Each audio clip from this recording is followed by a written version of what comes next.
Tennesseans, I want to say a few words about what our state experienced yesterday. What happened at Covenant School was a tragedy beyond comprehension. Like many of you, I've experienced tragedy in my own life, and I've experienced the day after that tragedy. I woke up this morning with a very familiar feeling, and I recognize that today, many Tennesseans are feeling the exact same way. The emptiness, the lack of understanding, the desperate desire for answers, the desperate need for hope. All of Tennessee was hurt yesterday. But some parents woke up without children, and children woke up without parents, without teachers, and spouses woke up without their loved ones.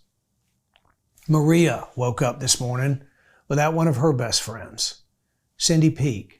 Cindy was supposed to come over to have dinner with Maria last night after she filled in as a substitute teacher yesterday at Covenant.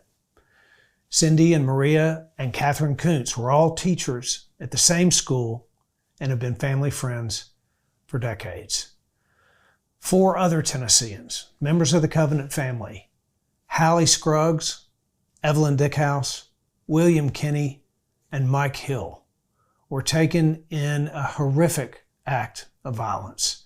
6 innocent lives, and 3 of them were children. We're enduring a very difficult moment. I understand that there is pain. I understand the desperation to have answers, to place blame, to argue about a solution that could prevent this horrible tragedy. There will come a time to ask how a person could do this. There will come a time to discuss and debate policy.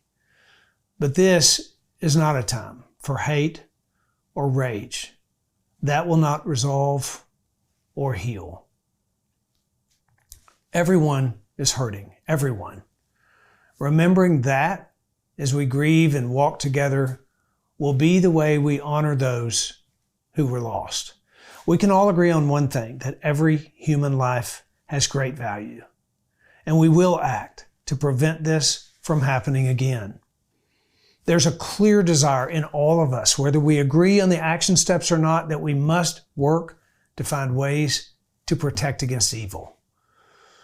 Yesterday, while we saw the worst of humanity, we also saw the best of humanity in the police officers who ran into danger directly toward a killer with no regard for their own life, thinking only about those kids and those teachers and those administrators.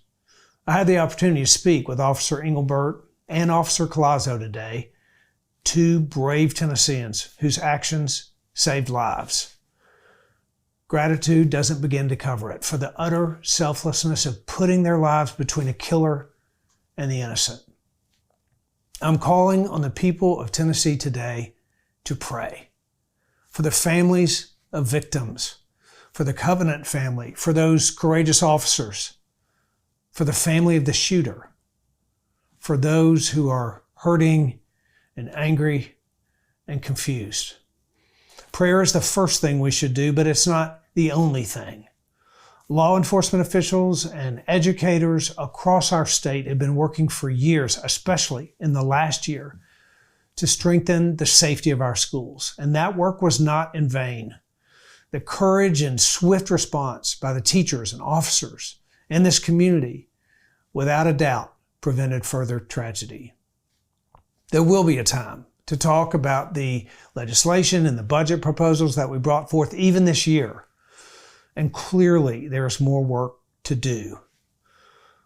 But on this day, after the tragedy, I want to speak to that which rises above all else. The battle is not against flesh and blood. It's not against people. The struggle is against evil itself. We can't forget this, and it's very difficult.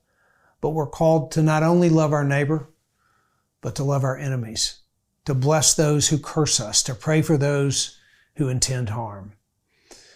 There is hope in the midst of great tragedy because God is a redeemer.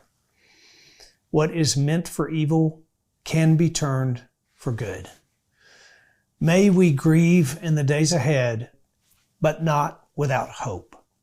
May we also act with wisdom, discernment, and grace. And may we love, especially those who have lost.